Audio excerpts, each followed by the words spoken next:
परंपरागत मुल्ला और मौलवी बनाने की बजाय हम वैज्ञानिक बनाना चाहते हैं। ये डबल इंजन की सरकार पैसा उपलब्ध करवा रही है, लेकिन कठमुल्लापन की संस्कृति नहीं चलेगी। प्रयागराज का महाकुंभ अब तक के सारे अनुमानों को, सारे रिकॉर्डों को तोड़ते हुए अब तक की दुनिया के सबसे बड़े आयोजनों में शामिल हुआ है। अक्षय वट की अगर आप चर्चा करेंगे तो वेदों में उसकी चर्चा होती है, पुराणों में उसकी चर्चा होती है, प्राचीन ग्रंथों में उसकी चर्चा होती है।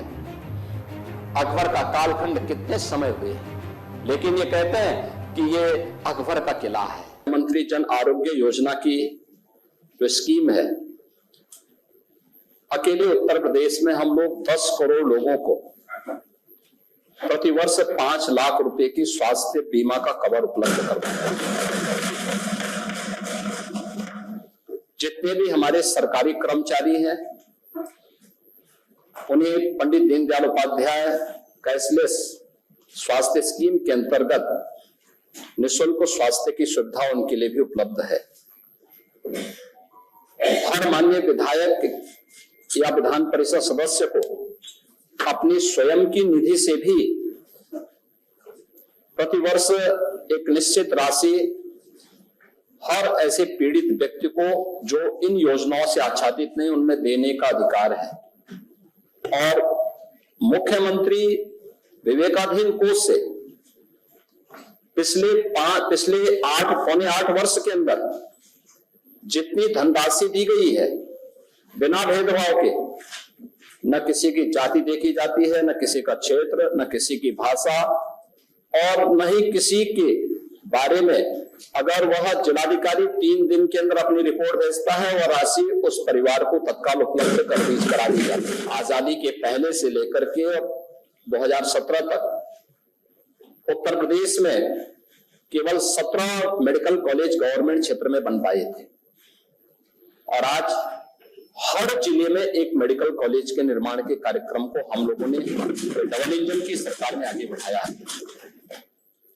आपने कहा कि साहब इसमें जो है प्रोफेसर नहीं है, मेडिकल कॉलेज बने हैं, बहुत सारी जगह हम लोगों ने वहां पे अच्छे चिकित्सा शिक्षक वहां पे तैनात किए हैं। बहुत सारी जगह जिलाधिकारियों को भी अधिकार दिए गए हैं कि अगर अच्छे चिकित्सक मिलते हैं, अच्छे डॉक्टर मिलते हैं, तो उनकी भी तैनाती जिलों में, डिस्ट्रिक्ट हॉस्पिटल में, पीएससी सीएससी में उनकी तैनाती करने की व्यवस्था की जाए। मेडिकल कॉलेज में अच्छी फैकल्टी हो, सुपर स्पेशलिटी के ब्लॉक बने, इस पर भी तेजी के साथ कार्य हो रहा है। इसके अलावा हर रविवार को हर पीएससी स्तर पर एक मुख्यमंत्री आरोग्य मेला भी लगता है, जिसमें केंद्र और राज्य सरकार की जितनी भी स्वास्थ्य संबंधी स्कीम है, इन स्कीम का लाभ प्रत्येक व्यक्ति को प्राप्त हो सके, यह कार्यक्रम भी युद्ध स्तर पर आगे बढ़ाने का काम चल रहा है। हर जिले में डायलिसिस की सुविधा, फ्री में सुविधा उपलब्ध करने की व्यवस्था की गई है। हर जिले में ब्लड बैंक हो, ब्लड प्लेटलेट्स की सुविधा वहां मिल सके, ब्लड एप्रेसिस की सुविधा वहां प्राप्त हो सके, ये सभी सुविधाएं उपलब्ध करवाई गई हैं। मेडिकल कॉलेजेस के साथ पैरामेडिकल और नर्सिंग की पढ़ाई भी हो सके, जिससे टेक्निकल स्टाफ भी उसके साथ मिल सके, ये सभी कार्यक्रम आगे बढ़ा। आयोजन ये हम सबके लिए गौरव की बात है। और आज जब मैं इस सदन में बोल रहा हूं, अब तक लगभग 64 करोड़ श्रद्धालु प्रयागराज में आकर आस्था के इस महास्नान में भागीदार बनकर के आदरणीय प्रधानमंत्री जी के एक भारत श्रेष्ठ भारत के विजन को एक नई गति दे चुके हैं। एक नया भारत है, अपने नागरिकों को बिना भेदभाव के एक स्थान पर एकत्र करने की सामर्थ्य रखता है, और ये नए भारत की इस ताकत का एहसास दुनिया ने किया है। प्रयागराज का महाकुंभ अब तक के सारे अनुमानों को, सारे रिकॉर्डों को तोड़ते हुए अब तक की दुनिया के सबसे बड़े आयोजनों में शामिल हुआ है। जब दुनिया उत्तर प्रदेश पर गौरव की अनुभूति कर रही है, प्रयागराज पर गौरव की अनुभूति कर रही है, तब विपक्ष के हमारे सभी मान्य सदस्य इस पर गौरव की अनुभूति करने की बजाय छींटाकशी कर रहे हैं। और मैं पहले भी कहा था कि हर महान कार्य में को 3 अवस्थाओं से गुजरना होता है, उपहास, विरोध और अंततः स्वीकृति। आपने इन तीनों अवस्थाओं से देखा होगा। हमने जब, चाहे वह अयोध्या में श्री राम जन्मभूमि पर मर्यादा पुरुषोत्तम प्रभु श्री राम के मंदिर के निर्माण का कार्यक्रम रहा हो, चाहे वह प्रयागराज महाकुंभ के आयोजन का कार्यक्रम रहा हो, इन दोनों में एक साम्यता देखने को मिली। विरोधी दलों ने प्रारंभ में हमारा उपहास किया, कहते थे क्या राम मंदिर बना देंगे। हम लोग हंसते थे, हम लोग तो यही कहते थे यार ये संघर्ष तो इसी काम के लिए है। लोग कहते क्या सफल हो जाओगे, हम कहते जरूर सफल होंगे। हमारा विश्वास है, अपने आप पे विश्वास है, ईश्वर की कृपा पे विश्वास है, अपने नेतृत्व पे विश्वास है, अवश्य हम सफल। अक्षय वट पहले से है या किला पहले से है? अक्षय वट है। अक्षय वट की अगर आप चर्चा करेंगे तो वेदों में उसकी चर्चा होती है, पुराणों में उसकी चर्चा होती है, प्राचीन ग्रंथों में उसकी चर्चा होती है। अकबर का कालखंड कितने समय हुए हैं, लेकिन ये कहते हैं कि ये अकबर का किला है। सरस्वती कूप है वहां। सरस्वती कूप के बारे में कहते हैं कि सरस्वती नदी बहती है वहां। अब दृष्टिकोण तो देखो ना, क्योंकि कभी देखे नहीं। अगर अक्षय वट कॉरिडोर का निर्माण सरकार ने किया, इनको पैसा फालतू लगता है। सरस्वती कूप का कॉरिडोर का निर्माण किया तो ये इनको फालतू लगता है।